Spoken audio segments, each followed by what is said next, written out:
Bonjour, bonsoir les amis, avec Internet, on ne sait jamais quelle heure il est.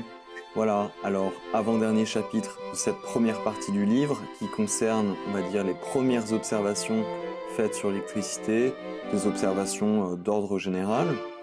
Dans ce 9e chapitre, nous aurons 5 sous-parties. Elles recouvrent tout un aspect de l'enveloppe électrique, que ce soit celle de la Terre, celle qui fait interface entre le ciel et le sol, celle de nos corps aussi. Installez-vous confortablement, prenez un carnet notes si possible, c'est parti.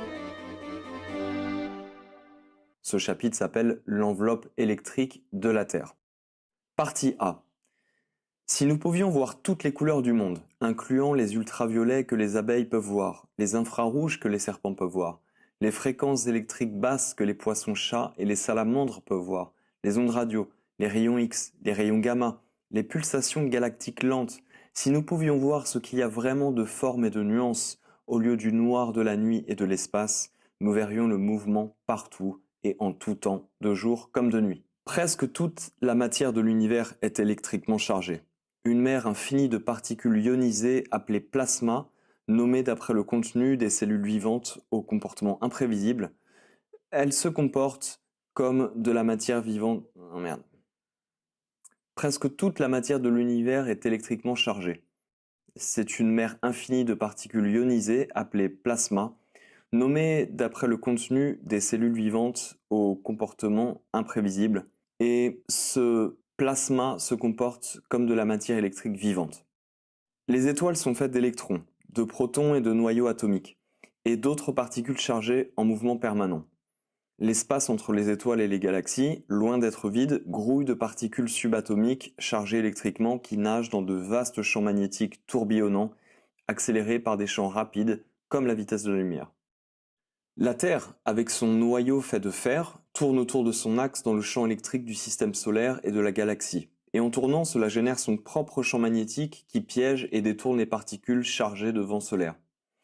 Ces particules, à leur tour, enveloppent la Terre dans une couche de plasma appelée la magnétosphère. Le Soleil bombarde aussi notre planète d'ultraviolets et de rayons X. Ces derniers frappent l'air 80 à 400 km au-dessus de nous et en se ionisant, ils libèrent des électrons qui portent des courants électriques dans la haute atmosphère. Cela, c'est la couche de plasma propre à la Terre qui est nommée la ionosphère. Des rayons cosmiques chargés de particules qui voyagent à une vitesse proche de celle de la lumière pleuvent sur notre planète. De concert avec des radiations d'uranium et d'autres substances radioactives venant de la roche et des sols, ils fournissent de petits ions que portent les courants électriques qui nous encerclent au niveau des couches basses de l'atmosphère. Tout cela, c'est l'environnement électromagnétique naturel dans lequel nous eûmes évolué. Nous évoluons constamment dans un champ électrique vertical, avoisinant les 130 volts par mètre. Lors d'une météo clémente, le sol sous nos pieds possède une charge négative, et la ionosphère au-dessus de nous possède une charge positive. La différence de potentiel entre le sol et le ciel est d'environ 300 000 volts. Le rappel le plus extraordinaire qui nous fait rendre compte que l'électricité vagabonde toujours autour de nous est le tonnerre. Environ 100 éclairs, chacun délivrant 1 trillion de watts d'énergie, frappent la Terre chaque seconde. Durant un orage, l'air peut avoisiner une tension électrique de 4000 volts par mètre. Nous générons tous un champ électrique. Nos pieds marchent sur un sol négatif et nos têtes pointent vers un ciel positif. Nous sommes verticalement polarisés. Chaque être fait partie de ce circuit global, au travers de circuits électriques complexes se propageant dans nos corps, entre la terre et le ciel, entre le sol et le soleil. Il s'agit du grand yin, il s'agit du grand yang, les mêmes que ceux décrits dans le grand classique de l'Empereur jaune. Ils sont les sources d'énergie pour la vie. Nous faisons tous partie d'une Terre vivante, et la Terre est un membre d'un système solaire vivant, lui-même rattaché à un univers vivant. Le jeu d'électricité au travers de la galaxie, les rythmes magnétiques des planètes, le cycle de 11 années des taches solaires, les fluctuations du vent solaire, les tempêtes et éclairs au-dessus de nous, les courants biologiques dans nos corps, tout est interdépendant. Nous sommes tels de petites cellules dans le corps de l'univers. Des événements de l'autre côté de la galaxie affectent la vie ici et sur Terre. Et ce n'est peut-être pas tant tiré par les cheveux que de dire que n'importe quel changement drastique de la vie sur Terre aura une petite mais observable conséquence sur le Soleil et les étoiles. Partie B. Quand la City et le chemin de fer de Londres Sud commencèrent à opérer en 1890, cela interféra avec de fragiles instruments de l'Observatoire royal de Greenwich à 7 km de distance. Les physiciens savaient alors peu et ne s'imaginèrent pas que les ondes électromagnétiques venant de ces rails et de n'importe quel autre rail électrique irradiaient jusque dans l'espace et altéraient ainsi la magnétosphère, un fait qui ne serait découvert que des décennies plus tard. Pour comprendre l'importance que la magnétosphère a sur la vie, retournons d'abord à l'histoire de la foudre. La maison dans laquelle nous vivons, qui est la biosphère, qui comprend un espace d'une hauteur d'environ 89 km, est remplie d'air qui enroule la Terre et qui est comme une cavité résonante qui sonne comme un gong à chaque fois qu'un éclair frappe. En plus de maintenir le champ électrique statique à 130 volts par mètre dans lequel nous nous tenons tous debout et dans lequel nous marchons tous, dans lesquels les oiseaux volent, la foudre règle la biosphère en sonnant à des tons de fréquence basse, c'est-à-dire 8 battements par seconde, 14, 26, etc. On pourrait aussi dire 8 Hz, 14 Hz, etc. Ces tons sont nommés d'après Winfried Schumann, un physicien allemand qui prédit leur existence et qui, avec son étudiant Herbert König, prouva leur présence constante dans l'atmosphère en 1953. Il se produit donc que dans un état de relaxation, notre cerveau se branche sur ces fréquences précises. Le cycle dominant d'un électroencéphalogramme humain, d'avant les naissances et jusqu'à l'âge adulte, bien connu sous le nom de rythme alpha, ce rythme oscille entre 8 à 13 Hz ou 7 à 13 Hz chez le nouveau-né, et il est délimité par les deux premières résonances de Schumann. Le rythme θ, quant à lui, est plus proéminent chez les jeunes enfants et les adultes lors de méditation. Ces mêmes fréquences alpha et θ, avec très peu de variations, sont pulsées aussi chez tous les animaux. Dans un état de relaxation, les chiens montrent un rythme alpha identique au nôtre de 8 à 12 Hz. Les lapins, les cochons d'Inde, les chèvres, les vaches, les grenouilles, oiseaux et reptiles, presque tous ont les mêmes fréquences. L'étudiant de Schumann, Herbert König, fut tant impressionné des ressemblances que ces ondes atmosphériques provoquaient au niveau des oscillations électriques du cerveau qu'il conduisit une série d'expérimentations qui eurent des répercussions importantes. Il écrivit que la première résonance de Schumann est complètement identique au rythme alpha. La première résonance de Schumann apparaît dans le cadre d'une météo clémente, nota-t-il, dans des conditions calmes et équilibrées, tout comme le rythme alpha s'instaure dans le cerveau quand il est calme et détendu. Le rythme delta, en revanche, consiste en de plus grandes et irrégulières ondes d'environ 3 Hz et qui se manifestent dans des conditions météo instables et dans le cerveau lors d'états un peu dérangés ou malades, comme lors de maux de tête, de conditions spastiques, c'est-à-dire des spasmes, quand on a des tumeurs, etc. Dans une expérience impliquant presque 5000 personnes lors d'une exposition à Munich en 1953, Koenig fut en mesure de prouver que ces types d'ondes instables, lorsqu'elles sont présentes dans l'atmosphère, ralentissent de manière significative le temps de réaction chez les humains, alors que les ondes de Schumann de 8 Hz montrèrent l'inverse. Il répéta cette expérience en laboratoire et fit les mêmes observations. Il remarque aussi que lors des expositions aux ondes de 3 Hz, les sujets se plaignent de maux de tête, de fatigue, de pression thoracique et de transpiration des paumes des mains. En 1965, un scientifique du nom de James Hammer trouva les mêmes résultats que Herbert König. La foudre a encore plus de choses à nous dire. Grâce à une radio de très basse fréquence, on peut entendre une multitude de sifflements ou encore une sorte de ruissellement particulier qui peuvent d'ailleurs provenir d'éclairs se produisant à des milliers de kilomètres de distance de la radio qui enregistre. Il y a aussi des sons qui ressemblent à des oiseaux qui gazouillent, d'autres types de sifflements, stables ou instables, qui sont surtout audibles à des latitudes hautes. Ces sons correspondent aux lentes pulsations du champ magnétique terrestre. Petit aparté, si vous voulez savoir à quoi ça ressemble, faites une recherche sur YouTube, vous tapez VLF Radio pour Very Low Frequency. Vous pouvez aussi taper Spherix, Twix, ça s'écrit S-F-E-R-I-C-S pour Spherix, et Twix c'est T-W-E-A-K-S. Voilà, il y a des enregistrements qui sont faits par des individus sur YouTube et vous pourrez avoir une idée à quoi ça ressemble. Reprenons la lecture. Notre système nerveux baigne dans une symphonie de très basses fréquences. Ces fréquences oscillent en gros entre 200 et 30 000 Hz, ce qui couvre ainsi l'ensemble de notre spectre auditif, et aussi, comme l'a observé Koenig, inclut les fréquences des impulsions que notre cerveau envoie à nos muscles. L'effet des très basses fréquences sur notre bien-être a été montré de manière retentissante par Reinhold Reiter en 1954, quand il compila les résultats d'un nombre d'études de population en Allemagne, incluant près d'1 million de personnes. Les naissances, les décès, les suicides, les viols, les accidents de travail, les accidents de la route, le temps de réaction, les douleurs de personnes amputées ainsi que les complaintes de personnes blessées au cerveau, tout s'intensifiait, et ce de manière significative lors des journées caractérisées par de très basses fréquences. Une autre expérience intéressante est celle de Rutger Wever, faite à l'Institut Max Planck en 1967. Il fit donc construire 2 chambres d'isolation souterraine. Elles furent précautionneusement protégées de la lumière et du son, et l'une d'elles était protégée des champs électromagnétiques. Pendant 2 décennies, des centaines de personnes eurent leur cycle de sommeil, leur température corporelle ainsi que d'autres rythmes internes surveillés, alors qu'ils vécurent dans l'une ou l'autre de ces 2 chambres particulières, généralement sur une période d'1 mois. Wever trouva que même sans variation de lumière, sans réveil ou repère de temps, le cycle de sommeil du corps et les rythmes internes restèrent proches d'un cycle de 24 heures tant que les champs électromagnétiques terrestres étaient présents.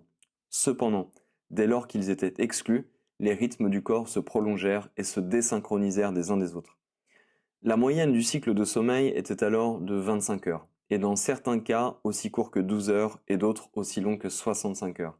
Des variations de la température du corps, les excrétions de potassium, la rapidité des processus mentaux et d'autres rythmes dévièrent à leur propre rythme, séparés de tous les autres, ne correspondant plus au cycle veille-sommeil. Mais aussitôt qu'un signal de 10 Hz était introduit dans la chambre blindée, ce qui est proche de la première résonance de Schumann, tous les rythmes du corps se resynchronisèrent sur un rythme de 24 heures. Partie C. La vie, résidant entre les cieux et la terre, peut se comprendre en 2 polarités. Comme nous le verrons dans le chapitre suivant, la distribution de la charge électrique dans les êtres vivants a été mesurée et cartographiée au niveau externe. Chez les plantes, cela a été réalisé par le professeur d'anatomie Arnold Saxton-Burr à l'université de Yale. Chez les animaux, cela a été réalisé par le chirurgien orthopédique Robert Baker à l'université de New York. Les zones de grande charge positive chez les animaux sont le centre de la tête, le cœur et la partie basse de l'abdomen, et chez les arbres, c'est au niveau de la cime. Les zones de voltage négatif chez les arbres sont au niveau des racines, et chez les animaux au niveau des 4 pattes et le bout de la queue. En fait, il s'agit des endroits où le circuit électrique global entre et sort par le corps, lors de son chemin entre la terre et le ciel. Les canaux par lesquels l'électricité voyage à l'intérieur des êtres vivants, distribuant l'électricité du ciel et de la terre à chaque organe, furent précisément cartographiés il y a quelques milliers d'années et font partie d'un corps de connaissances que nous connaissons aujourd'hui en tant qu'acupuncture chinoise. Mais ce n'est pas avant les années 1950, avec Yoshio Nakatani au Japon et Reinhold Voll en Allemagne, que les scientifiques commencèrent à mesurer la conductivité électrique et les points d'acupuncture et méridiens, puis de finalement traduire le mot qi en langage moderne. Cela signifie électricité. Xiao Zhonglin est un professeur de chimie et de sciences des matériaux à Taïwan. Le qi, qui coule au travers de nos méridiens, nous dit-il, est un courant électrique qui apporte l'énergie et l'information à nos cellules. Un courant dont la source est interne et externe. Chaque point d'acupuncture possède une double fonction. Une en tant qu'amplificateur au regard des signaux électriques internes, stimulant alors leur puissance lorsqu'ils voyagent le long des méridiens, et en tant qu'antenne, qui reçoit des signaux électromagnétiques de l'environnement. Les dantians, soit les 3 foyers, les 3 centres énergétiques en médecine chinoise, sont logés au niveau de la tête, du cœur et de l'abdomen. Ils sont l'équivalent des chakras dans la tradition indienne. Ils sont des oscillateurs électromagnétiques qui résonnent à des fréquences particulières. Ils communiquent avec les méridiens et en régulent la circulation. Ils ont la capacitance, c'est-à-dire ce qui permet le stockage de l'électricité, et l'inductance d'oscillateurs comme dans n'importe quel circuit électronique. Le corps, dit Lin, est un réseau d'oscillations électromagnétiques super complexes composant un ensemble fragile. À l'université de médecine traditionnelle chinoise de Shanghai, l'Institut Fujian, et ailleurs en Chine, des scientifiques continuent de confirmer que cette substance qui circule dans nos méridiens est de l'électricité, et que cette dernière n'est pas seulement une force qui anime les locomotives, mais qu'elle est cette affaire incroyablement complexe et délicate de la vie. Dans les années 60, un physicien nord-coréen, Bang Han-kim, publia des photographies détaillées d'un réseau entier fait de petits corpuscules, de structures longilignes qui les connectent entre eux, et qui existent au travers du corps, sur la peau, dans nos organes internes, notre système nerveux, dans et autour de nos vaisseaux sanguins. Ces canaux, il trouva, sont conducteurs, et le fluide qui s'y trouve à l'intérieur, étonnamment, contient de grandes proportions d'ADN. Ces travaux furent largement méconnus et ignorés, et c'est en grande partie dû à sa relation avec le gouvernement nord-coréen. Il fut littéralement effacé des registres officiels en 1966. Mais en 1980, un physicien français, Jean-Claude Darras de l'hôpital Necker, reproduisit quelques-uns des travaux de Kim. Il injecta une encre radioactive dans plusieurs points d'acupuncture sur les pieds de volontaires. Il observa que l'encre migrait précisément le long du parcours des méridiens de l'acupuncture classique, tout comme Bang Han-kim l'avait lui aussi observé. Enfin, en 2015, des chercheurs de l'Université nationale de Séoul utilisaient un ensemble de teintures disponibles dans le commerce pour révéler les vaisseaux longilignes se propageant juste au-dessous de la peau de l'abdomen de rats vivants anesthésiés. Le vaisseau, coloré en bleu foncé, suivait le parcours d'un méridien d'acupuncture nommé le vaisseau de la conception, connecté à divers corpuscules correspondant à la localisation des points d'acupuncture jusqu'alors connus sur ce méridien. Partie D. Dans les débuts des années 70, les physiciens de l'atmosphère se réveillèrent enfin sur le fait que le champ magnétique de la Terre était grandement dérangé. Tous ces sifflements, ces chœurs, ces rugissements, ces gazouilles d'oiseaux et autres sons colorés qu'ils avaient écoutés pendant un demi-siècle, tous ne venaient pas de la nature même.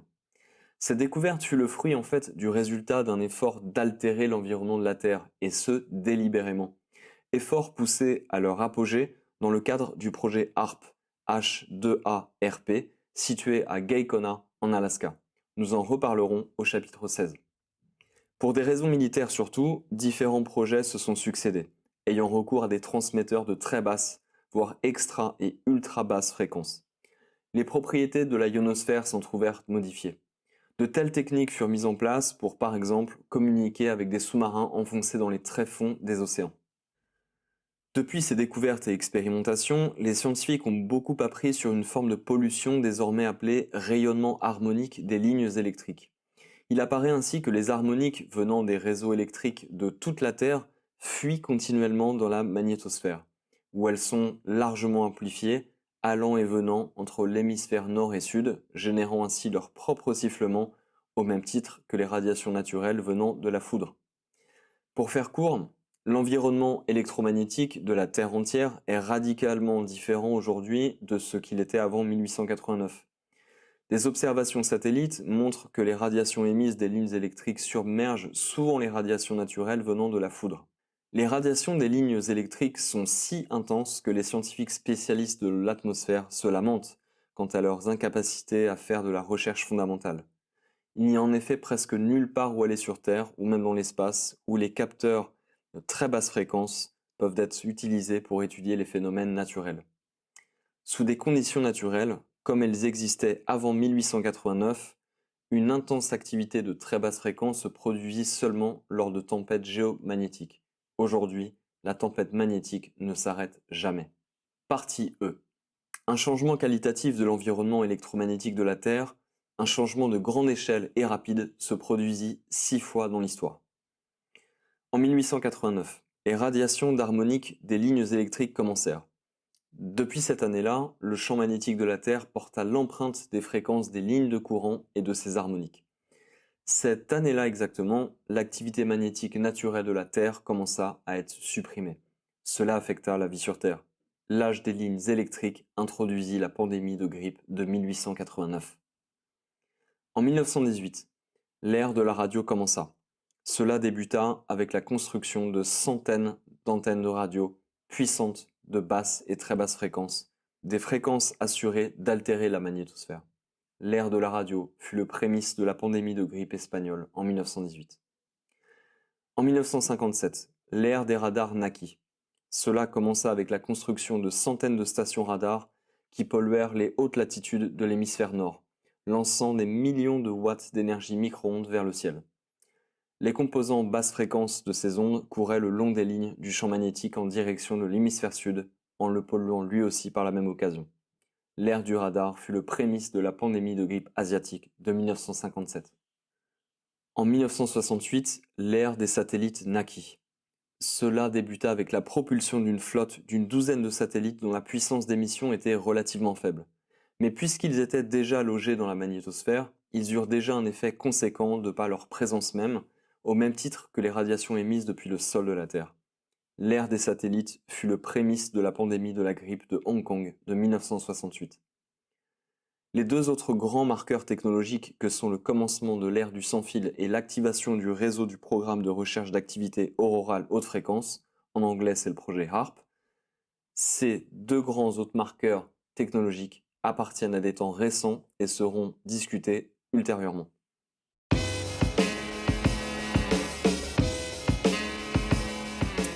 Voilà en ce qui concerne ce 9e chapitre. Dans le chapitre 10, qui sera le dernier de la première partie du livre, il faudra s'accrocher les amis. Nous y parlerons effectivement d'un point de vue plus physiologique, un point de vue nécessaire car il nous permettra de mettre en lumière beaucoup de choses dans la seconde partie du livre, surtout celles qui concernent les maladies cardiovasculaires, première cause de décès dans le monde. Ce sera l'objet du chapitre 11. Dans ce chapitre 10, nous aborderons donc le sujet des porphyries, qui sont des molécules d'interface entre l'oxygène et la vie. On parlera aussi du système nerveux et de l'environnement, et enfin nous parlerons du zinc, ce fameux oligo-élément. Vous verrez, c'est passionnant, on y apprendra beaucoup de choses, et je ferai en sorte de rendre cela digeste. En attendant, merci pour vos commentaires, vos pouces in the air, abonnement, n'oubliez pas la petite cloche, parlez-en autour de vous, car l'électricité, où est-elle? Eh bien partout, en nous et tout autour de nous. Salut!